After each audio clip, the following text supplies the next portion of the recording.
Eh bien bonjour une nouvelle fois et bienvenue sur l'espace dédié au site mécaniqueuniverselle.net. Le site qui est sur internet depuis 25 ans maintenant et qui s'efforce de démontrer que l'humanité dans son ensemble évolue vers son ultime perfection. Nous construisons le paradis pour nos futurs descendants, un monde idéal, quoi. Faut pas y aller par 4 chemins, et pour nos futurs descendants. Et on l'ignore. La majorité humaine, c'est pas qu'elle construit ce paradis. Et nous le construisons tous. Chaque être humain qui arrive sur cette planète, construit cela. Si vous voulez avoir plus de précision, écoutez le début de la vidéo précédente sur Nietzsche. Je l'explique en longueur. Alors, justement, on va reprendre cette réflexion à partir des Nuits de France Culture consacrées à François Châtelet, sur l'épisode 19 sur 20 consacré à Nietzsche, une pensée radicale sur l'histoire de la raison. Voilà. Donc, je relance l'écoute et puis je fais des digressions. C'est la deuxième vidéo à ce propos-là. Il y en a eu une autre. Si vous voulez avoir la totalité de cette pensée, ben vous pouvez écouter la vidéo précédente. Se greffant sur Platon s'est développé et a voulu réduire toutes ses inventions à l'aune de cette rationalité philosophique et a fait donc disparaître le sens de la vie. C'est le mot « vie » qu'il faut employer ici. Alors ça, c'est vraiment intéressant parce que c'est la rationalité a fait disparaître le fait de tout rationaliser, de tout analyser, de scientiser toute la réalité.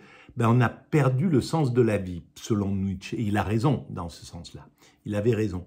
Mais le passage dans la raison absolue était nécessaire. Il fallait passer par là. Mais Nietzsche est le premier peut-être à montrer qu'il faut en sortir. Mais pour lui, il faut en sortir pour aller vers l'hédonisme, en somme.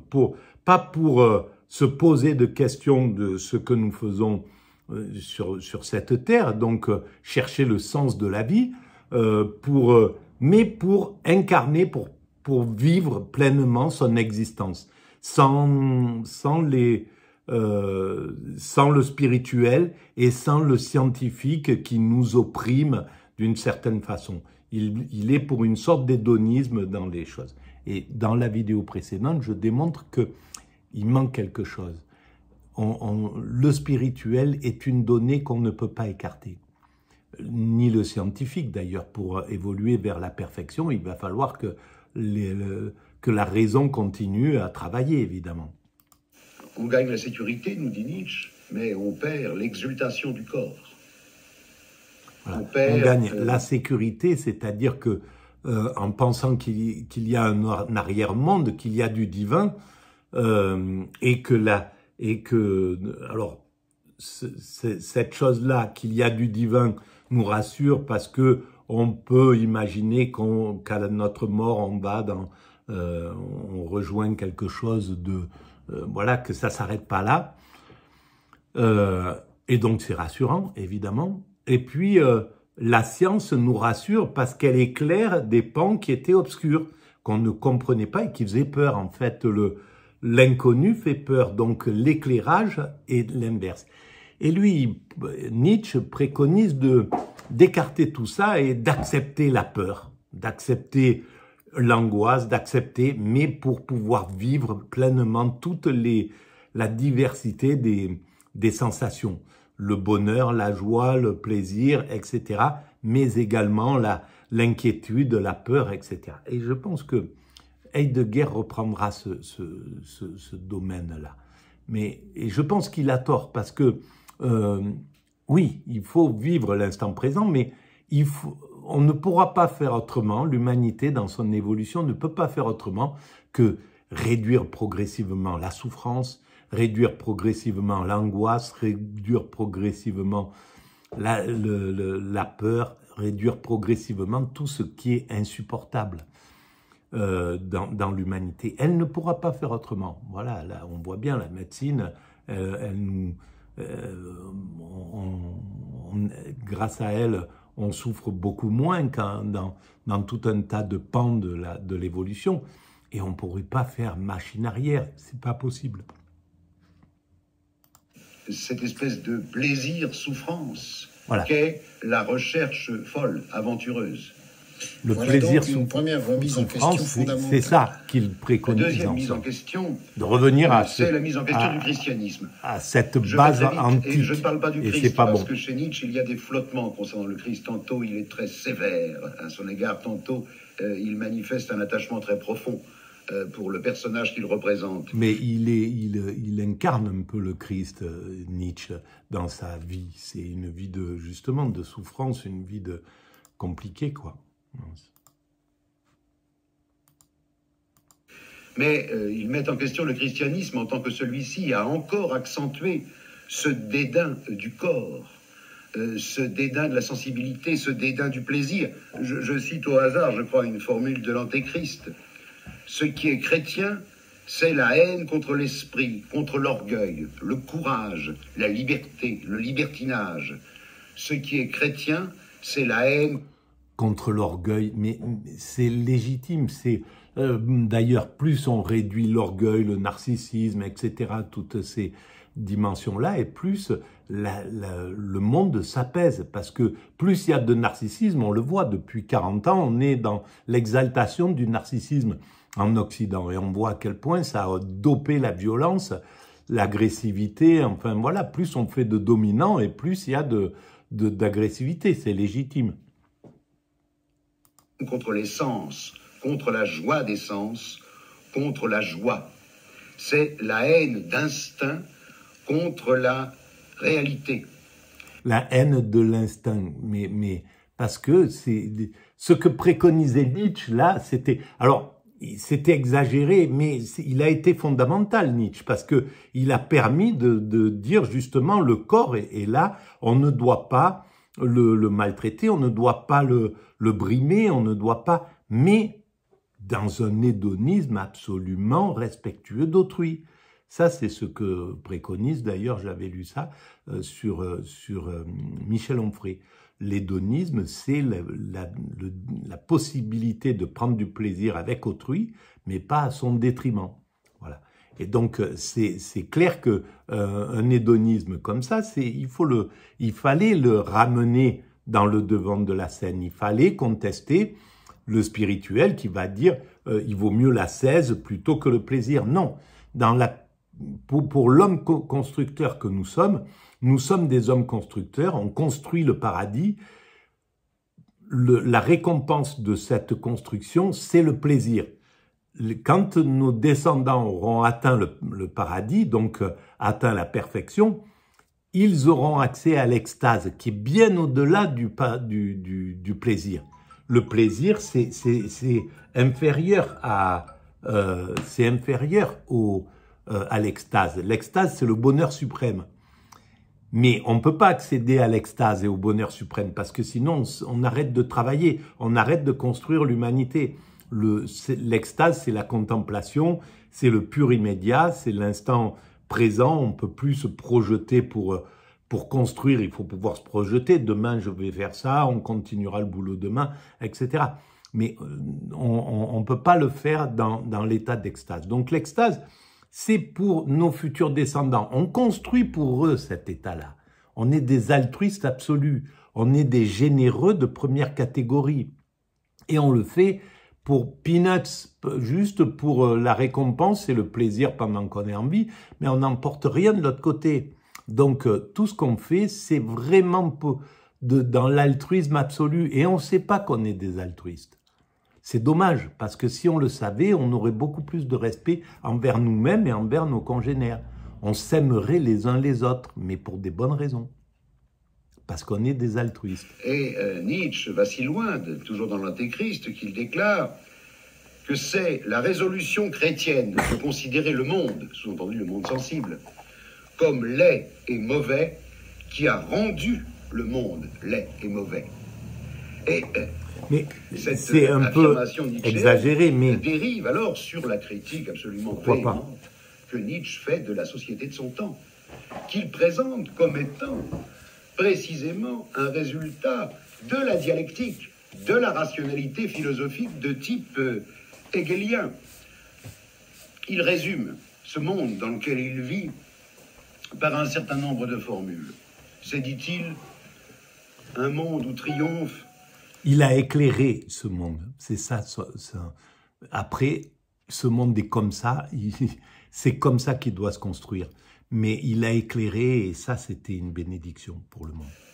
L'égoïsme des classes commerçantes, et sous sa plume de poète, la mise en question de la société de masse. Et on voit à quel point le marché, il a pris le pouvoir, et à quel point c'est un gros souci pour l'humanité. Il va falloir travailler pour le rendre éthique, pour lui le remettre à sa place. Aujourd'hui, il a le pouvoir et c'est lui qui donne c'est lui qui a pris le système des valeurs, le marché. Et donc, il marchandise tout l'être humain, tout le spirituel, les trucs, tout est marchandisé par lui. Et donc, il faut le remettre à sa place, c'est-à-dire en bas de l'échelle, comme Confucius le pensait, le marché, c'est le marchand, le système marchand, c'est la plus basse catégorie du système des corporations. C'est la corporation la plus basse. Et c'est pas pour rien que ça doit être la corporation la plus basse. Mais c'était important qu'ils prennent le pouvoir pendant ces 35 années qu'on vient de passer de mondialisation. Il n'y avait que le marché qui pouvait unifier l'humanité, faire la mondialisation. On ne pouvait pas se mondialiser sur le spirituel parce que chacun aurait dit non, non, moi c'est ma religion qui doit prédominer, on doit s'unifier à partir du christianisme ou à partir de l'hindouisme ou à partir, etc., etc. Chacun aurait tiré la couverture à soi.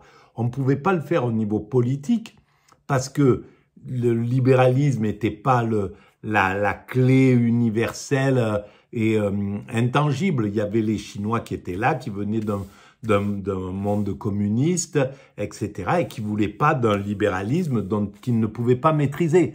D'ailleurs, les Russes sont partis dans le libéralisme, on les a poussés là-dedans, et ils se sont fait piller par l'Occident, avec les oligarques. Les oligarques ont pillé la Russie au profit de l'Occident pendant 10 ans, pendant 20 ans, à l'époque de Helsinki. Et c'est pour ça que les Russes ont appelé un Poutine pour arrêter le drame que c'était, parce que la société russe avait perdu 10 ans d'espérance de vie avec ce modèle ultralibéral, dont ils ne savaient pas se défendre, ils ne pouvaient pas se défendre, parce que l'Occident libéraliste, c'est un prédateur de première, mais depuis 600 ans, 700 ans. Donc, il est rompu à tout ça. Il sait vraiment comment manipuler le système. Il est tip-top dans cette direction. Et donc, voilà, je ne sais plus où j'en suis là. Des accents extrêmement émouvants. Oui, alors, il y avait que le marché qui pouvait fédérer l'humanité, parce que la mode, c'est le marché, c'est la mode, c'est les trucs comme ça, c'est le consumérisme. Les Chinois, les Japonais, les Africains, les Occidentaux, etc. Ils peuvent se fédérer derrière un truc qui n'est pas qui ne prête pas à confusion en fait. Voilà. Donc le marché, c'est lui qui nous a servi de mondialisateur, de premier mondialisateur. Mais maintenant, il faut l'écarter pour passer sur une mondialisation spirituelle, sur une mondialisation philosophique, sur une mondialisation sociales, éthiques, etc., etc. Et même pour l'Europe, c'est les valeurs qu'on doit commencer à prendre. L'Europe s'est construite sur des valeurs consuméristes, mais ça marche pas. Et si on laisse au marché le soin de tracer le système des valeurs, alors que normalement c'est le philosophe, c'est le sociologue, c'est tout un, voilà, c'est le spirituel qui trace les valeurs, c'est pas le marché. Eh ben, on se retrouve avec le monde qu'on est en train de vivre en Occident, qui est désespérant, qui nous met en dépression, parce que et inquiétant. C'est là qu'il déclare que dans ce monde de l'égoïsme commerçant, tout devient égal à tout, tout s'échange contre n'importe quoi. C'est ce qu'il appelle le nihilisme. Le nihilisme nietzschéen, c'est beaucoup plus un constat de sa part qu'une revendication. Il constate que dans ce monde-ci, tout s'échange. Tout peut devenir ou mal, tout peut prendre de la valeur ou de la non-valeur. Tout dépend au fond des circonstances. Il critique aussi très violemment c'est super intéressant parce qu'en fait, il sait pas ce qu'il préconise, c'est ce qu'il voit. Et là, je le rejoins, moi, c'est exactement pareil. Bon, je préconise de passer d'un monde à l'autre plus rapidement, mais en réalité, le monde, c'est plus une observation du monde qui est là. Et la perfection, c'est pas quelque chose que je dis, il faudrait qu'elle arrive demain. Non, l'humanité a son propre rythme et on peut pas l'accélérer sous peine de le maltraiter. Si on accélère le monde, on le maltraite. Et on tombe dans la dictature. C'est un système dictatorial qui veut accélérer les choses. Et ça, ça peut pas se faire. De l'État, en montrant que la démocratie, c'est un pouvoir qui abrutit et qui nivelle dans la même perspective, et que le socialisme, pour l'aristocratie, vous connaissez, c'est l'anéantissement, je le cite exactement, l'anéantissement formel de l'individu. Il appelle le socialisme le frère cadet du despotisme, parce que le socialisme exalte l'État et soumet l'individu. Plus profondément encore que cette critique. Il a cette vision aristocratique, mais c'est un recul, c'est un retour. On vient de l'aristocratie, on sait que c'est pas vivable, c'est pas quelque chose, que ça soit l'aristocratie classique de sang ou l'aristocratie guerrière comme le nazisme. On sait que c'est pas quelque chose qui est viable. Parce que c'est un groupe de dominants qui thésaurise tous les privilèges et qui fait ce qu'il veut, voilà, qui se fout complètement de la loi et qui peut abuser le faible. C'est le fort qui abuse le faible et avec toute la mythologie que Nietzsche a de cet aristocrate guerrier qui ne fait pas de sentiments. Tout simplement parce qu'il avait peur de ses propres sentiments. C'est ça qui a poussé Nietzsche à penser ça. Sa sensibilité était quelque chose dont il avait en horreur. Il supportait pas, à mon sens, voilà comment j'explique ça. Maintenant, ça mérite un peu une réflexion derrière, mais je pense que c'est sa peur de sa sensibilité qu'il avait fait souffrir en permanence, quoi, dans son existence, faisait qu'il badait l'aristocrate guerrier en croyant que lui, il était, voilà, le fait, on bade le narcissique. Et ça, je l'ai remarqué combien de fois autour des narcissiques, le nombre de névrosés qui se retrouvent là parce que le narcissique, il ose tout, il peut tout faire, il peut humilier quelqu'un à table, dire un truc affreux parce qu'il voit que l'autre sait pas se défendre, etc. Et comme les autres n'y arriveraient pas, et qu'au fond d'eux-mêmes, ils pensent que ça serait bien de pouvoir faire ça, ils voient pas que le narcissique, il est dans une fragilité absolue, que le jour où ça pète un petit peu, il a aucune souplesse, c'est un chêne, c'est pas un roseau.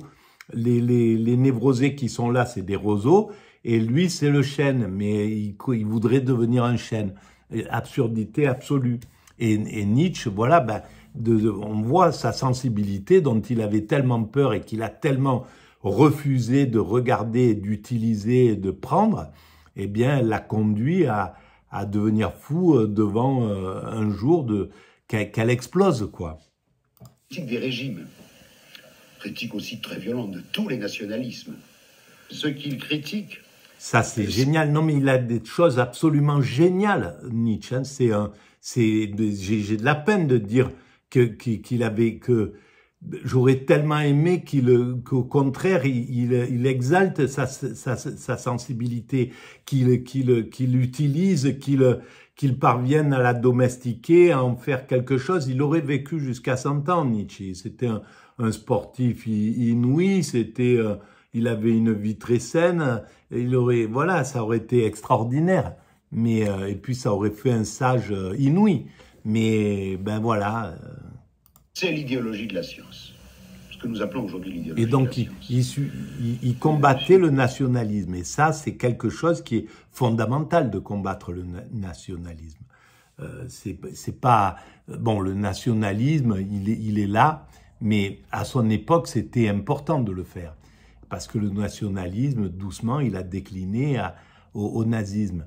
Et justement, c'est pour ça que les nazis ont frelaté la vision de Nietzsche. Ils l'ont utilisé à mauvais escient. Et ça, Nietzsche, il y est pour rien, absolument pour rien. Dans ça. Voilà, on va arrêter sur cette déclinaison. Si vous pensez qu'il y a un peu d'intérêt à savoir tout ça et à l'exprimer, et à ce que d'autres personnes prennent conscience que nous avons un sens, notre existence a du sens dans cette humanité, vous pouvez mettre des pouces, vous pouvez vous abonner, vous pouvez envoyer le lien à vos amis, vous pouvez laisser des commentaires et vous pouvez aller visiter le site mécaniqueuniverselle.net, il y a toujours le lien en dessous. Et tout ça augmente la visibilité de ces vidéos. Je vous remercie et je vous dis à très bientôt.